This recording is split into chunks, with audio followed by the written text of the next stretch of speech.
Hi friends, मैं पूजा Jaiswal actress आप सभी भोजपुरी समाज को प्रणाम करती हूँ। हमारे बीच एक नया चैनल आया जिसका नाम है तमन्ना भोजपुरी म्यूजिक चैनल। तो आप सभी लोग उसका वीडियो देखिए और कमेंट्स बॉक्स में ये बताइए कि कैसा लगा आप सभी को, और लाइक कीजिए, शेयर कीजिए और ज़्यादा से ज़्यादा सब्सक्राइब कीजिए। Thank you.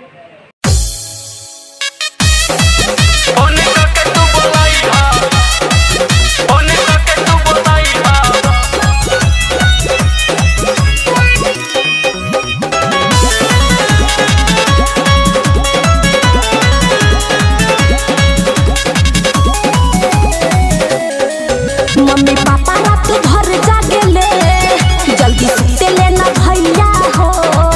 मम्मी पापा रात भर जागेले, जल्दी सुते लेना भैया हो। फोन करके तू बोलाइहा हो, जब खेते ओरी जाइहा हो। फोन करके तू बोलाइहा हो, जब खेते ओरी जाइहा हो।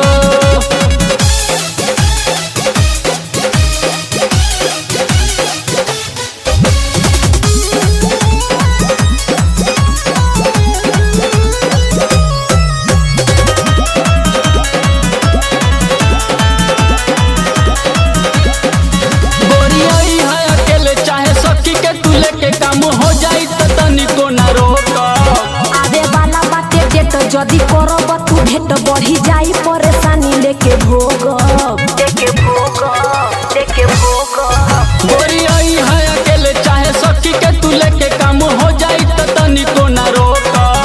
आवे वाला बाटे डेट, जदि करब तू भेट बढ़ी जाई, परेशानी लेके भोग।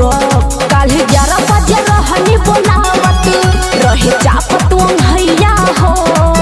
कल 11 बजे रहनी बोलावत रहे चापत भैया हो। फोन करके तू बोलाइहा हो, जब खेते ओरी जाइहा हो। फोन करके तू बोलाइहा हो, जब खेते ओरी जाइहा हो।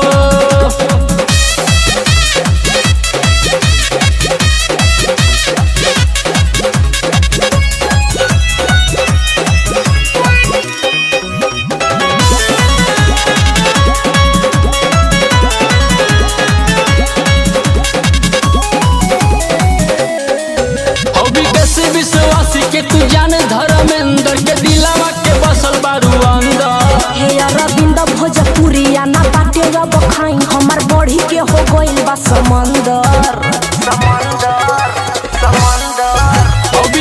विश्वासी के तू जान धर्मेंद्र के दिला